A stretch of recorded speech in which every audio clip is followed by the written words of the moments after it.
नमस्कार बालदोस्तांनो.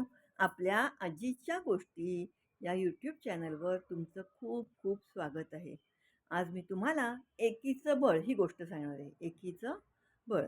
तर काय होतं, एका जंगलात खूप सारे पक्षी राहत असतात. खूप सारे पक्षी राहत असतात. ते कावळे, चिमणे, पोपट वगैरे असे तसं खूप राहत असतात. तशी कबुतरही तिथे राहत असतात. त्या कबुतरांचा थवाच्या थवा तिथे राहत असतो. आणि त्या तिथे काही माणसं येऊन त्यांना दाणे-बिणे घालायचे.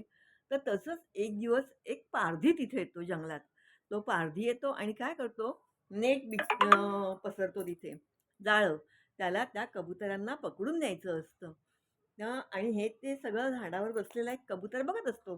तो जाळं पसरतो आणि त्याच्यावर काही दाणे टाकतो. म्हणजे ती कबुतरं आली, की काय व्हायचं, ते कबुतरांना दाणे दिसायचे, पण ते नेट नाही दिसायचं आणि पटापटा, पटापटा खायला लागायचे ते कबुतरं. आणि खाता, खाता काय व्हायचं, कबुतरांच्या बघा तुम्ही कधी पकडलं तर मुद्दाम बघा, त्यांच्या पायांना असे नख्या असतात आणि ते त्यांची ते नखं त्या नेटमध्ये अडकून बसतात. तर एक म्हातारं कबूतर बघतं, अरे च्या आपली कबूतर चालले. ते त्यांना सांगतं, "अरे बाळांनो, तुम्ही तिथे जाऊ नका, जाऊ नका. तुम्ही पकडले जाल, पकडले जाल." पण कोणी कबूतर त्याचं ऐकतच नाही. त्या म्हाताऱ्या कबुतराचं नाही ऐकत. सगळेजण दाणे बघितल्यावर "हां, दाणे!" असं म्हणून भट एकदम धावत जातात, तिकडे उडून जातात आणि पटापट, पटापट दाणे खायला लागतात. आणि काय होतं, व्हायचा तोच परिणाम होतो. आपल्या घरातली म्हातारी माणसं आपल्याला काही सांगत असतात, तर ते आपण ऐकायचं असतं. तर ती कबुतरं दाणे टिपत असतात, टिपत असतात आणि टिपता, टिपता काय होतं, त्यांची नखं त्या जाळ्यामध्ये अडकून बसतात आणि ती कबुतरं त्याच्यात अडकतात. आणि मग त्यांना आता कळतं, अरे च्या! आपल्यातले जे म्हातारे आजोबा होते, म्हातारे कबूतर ते बरोबर सांगत होतं, आता आपण पकडले गेलो. आणि मग आता काय करणार? ते फडफड, फडफड करतात. त्यांचे पंख पण अडकायला लागतात. आता काय करायचं? बापरे! मग त्यांची ती केविलवाणी अवस्था बघून ते म्हातारं कबूतर झाडावरून खाली येतं. ते त्यांना ओरडतं, "मी सांगितलं होतं ना तुम्हाला, की जाऊ नका. तिकडे जाळं टाकलंय. तुम्ही अडकाल. ऐकलं नाही माझं." ते म्हणे, "हो, पण आता काय करणार?" मग म्हणे, "आता तरी ऐका मी काय सांगतो ते.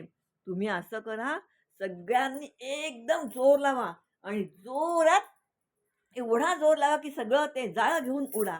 मग ते सगळी कबुतरं जी असतात, ते त्या म्हाताऱ्या कबुतराचं ऐकतात आणि चांगला जोर लावतात आणि सगळेजण एकदम उडतात. त्याबरोबर काय होतं, ते जाळं तिथे ठोकलेलं असतं ना, अडकवलेलं असतं, ते जाळ्यासकट ती सगळी कबुतरं उडून जातात. हा पारधी बघतच बसतो, "अरे च्या! आजपर्यंत कधी असं झालं नाही, आज कसं झालं?" पण ही त्यांची एकजूट तिथे कामाला येते. एक-एक कबुतरांनी उडायचा प्रयत्न केला असता तर नसतं शक्य झालं. पण ही त्यांनी एकी केली आणि एकदम उडाले आणि मग लांब जाऊन बसले. मग तिथे त्या कबुतरांनी काय केलं, त्याचा एक उंदीर मित्र होता. त्याला बोलावलं आणि त्याला सांगितलं, "जरा हे नेट आहे, ही नेट तोडून दे.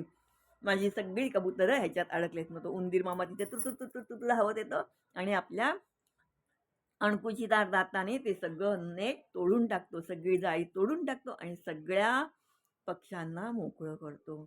तर हे आहे एकीचं बळ. माणसं आपण एकट्या कुणालाही भिडू शकत नाही.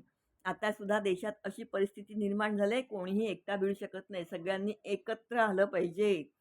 जातीभेद विसरून सगळ्यांनी एकत्र आलं पाहिजे. आणि लहान मुलांनीही लक्षात ठेवा, बाहेर लहान मुलांना पळवायच्या टोळ्या वगैरे खूप असतात. ते लोकं मुलांना पळवून नेतात. त्यांचे ऑर्गन्स, आतली इंद्रिय काढून घेतात. तर परकी कोणी माणसं तुम्हाला काय गोळी देतील, चॉकलेट देतील, तर खाऊ नका, घ्यायचं नाही. नाही सांगायचं. घरची माणसं सांगतात ना तुम्हाला, कोणी बाहेरच्यांनी काही गोळी चॉकलेट दिलं तर घेऊ नका म्हणून. त्याच्यामध्ये गुंगीचं औषध घातलेलं असतं. तर ही गोष्ट नुसती पशुपक्ष्यांना लागू नये. तर ह्या गोष्टीवरून हे शिकायचं आपण. काय शिकायचं, की कोणी जरी खाऊ दिला, आता त्या पारध्यानी हेच केलं ना, खाऊचं आमिष दाखवलं आणि त्यांना तो पकडून नेणार होता. नशीब त्या म्हाताऱ्या कबुतरांनी बघितलं म्हणून, नाहीतर त्यांनी पकडून नेलं असतं. तर तशीच दुनियेमध्ये दुष्ट माणसं सुद्धा असतात बाळांनो. खूप जण म्हणतात, आपण कोणाचं वाकडं केलं नाही तर आपलं कशाला कोण वाकडं करेल? आपण कोणाचं वाकडं केलं नाही तर आपलं कशाला कोण वाकडं करेल? पण असं नसतं.